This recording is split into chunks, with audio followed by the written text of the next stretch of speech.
नमस्कार, आपका स्वागत है। वास्तुशास्त्र व्यक्ति के जीवन को सुखी और सुगम बनाने में बहुत मददगार है। मकान खरीदने और उसका निर्माण करवाने से लेकर फर्नीचर एवं घर को सही प्रकार से व्यवस्थित करने तक के बारे में वास्तुशास्त्र में महत्वपूर्ण सुझाव दिए गए हैं।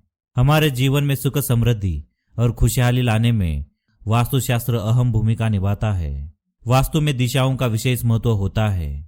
यदि घर की दिशा गलत या निर्माण करवाते समय किसी भी चीज को गलत दिशा में बना दिया जाए तो व्यक्ति के जीवन में उन्नति रुक जाती है और जीवन में कई तरह की समस्याएं पैदा होने लगती है। वास्तुशास्त्र में कई वेदों के बारे में उल्लेख किया गया है। इनमें स्तंभ वेद, वृक्ष वेद और छाया वेद आदि आते हैं। इन वेदों में से एक छाया वेद होता है। इसका मतलब होता है आपके मकान पर किसी अन्य मकान, पेड़ या ऊंची बिल्डिंग की छाया पड़ना। यदि आपके मकान पर किसी चीज की छाया पड़ती है तो यह वास्तु दोष माना जाता है। छाया वेद के कारण परिवार के सदस्यों को गंभीर रोग जैसे मस्तिष्क रोग, लकवा और हृदय संबंधी रोग आदि होने की आशंका होती है। छाया वेद के प्रभाव से तरक्की, सफलता और आर्थिक उन्नति में बाधाएं बनी रहती है। हालांकि छाया कितनी अशुभ है यह इस बात पर निर्भर करता है कि वह किस प्रकार का छाया वेद है। तो चलिए जानते हैं कि किस प्रकार बनता है छाया वेद और यह कितनी तरह का होता है। वास्तुशास्त्र के अनुसार यदि आप घर का निर्माण करवाने जा रहे हैं तो उससे पहले यह जानना बेहद आवश्यक है कि मकान पर पड़ने वाली छाया अशुभ है या नहीं, क्योंकि यह इस बात पर निर्भर करता है कि छाया किस तरह की है और कितने समय तक पड़ रही है।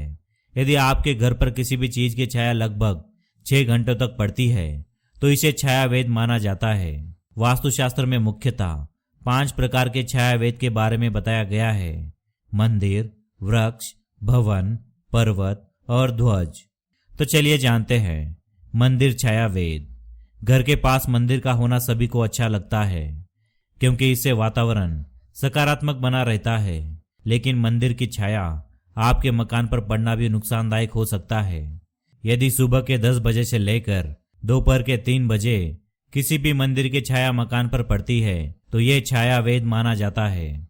इसके कारण विवाह और संतान प्राप्ति में देरी, कारोबार में नुकसान और पारिवारिक कलह का सामना करना पड़ता है। ध्वज छाया वेद। किसी मंदिर के पास 100 फीट के अंतर्गत बने हुए मकान ध्वज छाया वेद के अंदर आते हैं।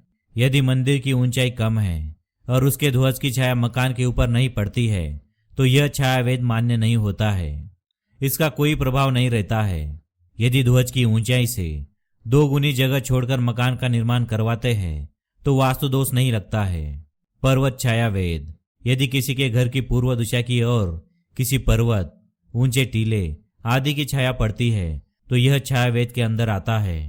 यदि परिवार के सदस्यों की सफलता में बाधक होता है, साथ ही मान प्रतिष्ठा की हानि होने का डर होता है, पूर्व के अलावा अन्य दिशाओं पर इस छाया का कोई प्रभाव नहीं पड़ता है। भवन छाया वेद। यदि आपके मकान पर किसी बड़े मकान, ऊंची बिल्डिंग आदि की छाया पड़ती है तो यह छाया वेद हो सकता है। लेकिन यह छाया कितनी अशुभ है यह इस बात पर निर्भर करता है कि छाया कहां पर पड़ती है। यदि आपके मकान के आसपास बोरिंग या कुएं आदि पर छाया पड़ रही है तो यह छाया वेद के अंदर आती है। इसके कारण आपको आर्थिक तंगी का सामना करना पड़ सकता है। माना जाता है कि किसी अन्य घर की छाया पड़ने के कारण परिवार के बड़े बुजुर्गों को कष्ट का सामना करना पड़ सकता है। वृक्ष छाया वेद। यदि आपके घर पर सुबह के 10 बजे से दोपहर के 3 बजे तक किसी पेड़ की छाया घर पर पड़ती है तो यह बहुत अशुभ माना जाता है। लेकिन इसमें दिशा का ज्ञान होना आवश्यक होता है। यदि घर के आग्नेय दिशा में वट, पीपल, शेमल, पाकड़ तथा गुलर का वृक्ष होता है तो जीवन में असफलता का सामना करना पड़ सकता है। इसके कारण प्राणों तक पर संकट आ सकता है। तो दोस्तों, उम्मीद करता हूँ आपको हमारी जानकारी पसंद आई होगी। अगर पसंद आई है तो वीडियो को लाइक करें, कमेंट में जय श्री कृष्ण अवश्य लिखें, साथ ही चैनल को सब्सक्राइब करना ना भूलें। धन्यवाद।